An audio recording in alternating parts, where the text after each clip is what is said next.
તો નડિયાદના દેસાઈ વાગા ખાતે સરદાર પટેલના જન્મસ્થળે પ્રધાનમંત્રી નરેન્દ્ર મોદીના 12 વર્ષના સુશાસન પૂર્ણ થવા નિમિત્તે ધારાસભ્ય પંકજ દેસાઈની ઉપસ્થિતિમાં વિશેષ સફાઈ અભિયાન યોજાયું હતું। આ પ્રસંગે ધારાસભ્યએ પ્રધાનમંત્રીના 4399 દિવસના વિક્રમી શાસનની પ્રશંસા કરતા જણાવ્યું હતું કે ગરીબ અને વંચિત વર્ગના ઉત્થાન માટેની અનેક યોજનાઓ દ્વારા તેમણે દેશનું આર્થિક સ્તર ઊંચું લાવીને ભારતને વિશ્વમાં મહત્વનું સ્થાન અપાવ્યું છે।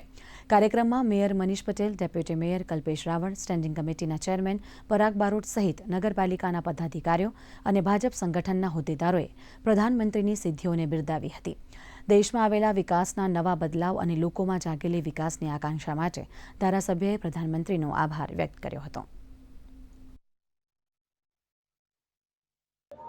દેશના વડાપ્રધાન નરેન્દ્રભાઈ મોદી સાહેબે આજે 4399 દિવસ પૂરા કરી અને રેકોર્ડ સ્થાપિત કર્યો છે।